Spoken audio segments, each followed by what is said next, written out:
गायत्री मंत्र में जो 3 पद हैं वो क्या है?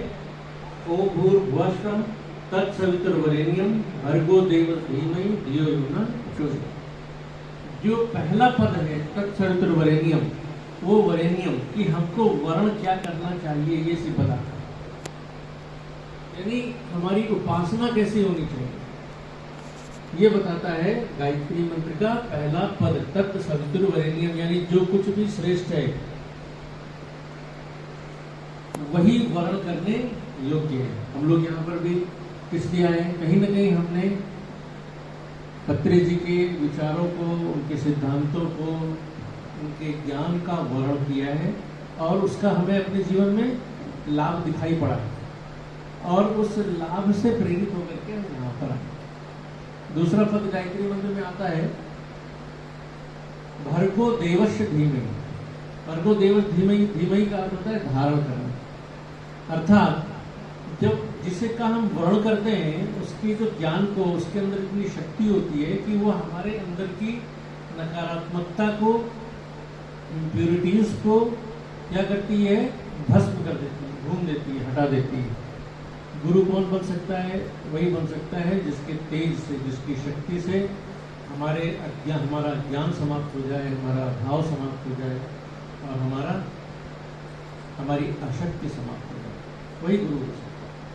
और फिर जब ये समाप्त हो जाता है तब क्या हमारे जीवन में आता है? हमारे जीवन में देवत्व आता है। देवत्व अर्थात सद्गुणों का समुच्चय, अच्छाइयों का समुच्चय हमारे जीवन में आता है जिसे हम धारण करते हैं और यही गायत्री मंत्र का दूसरा पद भी कहलाता है और इसी को साधना कहते हैं। पहला पद उपासना का पद, उपासना कैसे करना है? तो तत्सवितुर्वरेण्यम को समझना, और साधना कैसे करना है? भर्गो देवस्य धीमहि को समझना, अपने अंदर की इम्प्योरिटीज को निकालना और अपने अंदर की जो प्योरिटीज है उसको धारण कर लेना, बाहर लेकर के आ जाना, इसी का नाम साधना है। साधना का मतलब ये नहीं कि आप लंबे लंबे जब कर रहे हैं, सर पैर ऊपर सर नीचे करके बैठे हुए हैं तो आप साधक हो गए।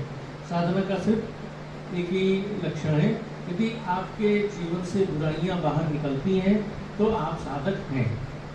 आप अपने आप को कितना निर्दोष कर पाते हैं, आप उतने बड़े साधक हैं। भगवान हमारा गुण नहीं देखता है, भगवान क्या देखता है?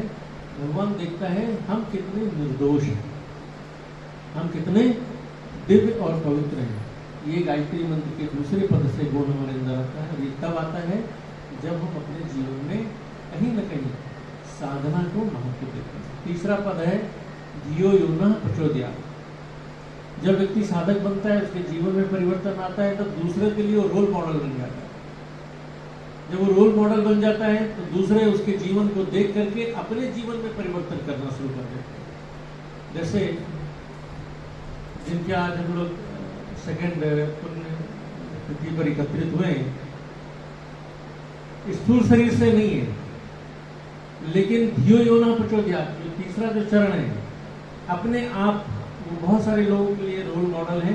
आज स्थूल शरीर में ना होते हुए भी लोगों के जीवन में परिवर्तन कर रहे हैं, लोगों के जीवन में परिवर्तन के कारण बन रहे हैं, लोगों के जीवन में अच्छा परिवर्तन हो उसके वो प्रेरणा स्रोत भी बन रहे हैं। दैट इज द गायत्री मंत्र का तीसरा पद, धियो यो नः प्रचोदयात्। प्रचोदयात् माने प्रेरित करना, हमारे हाथ में।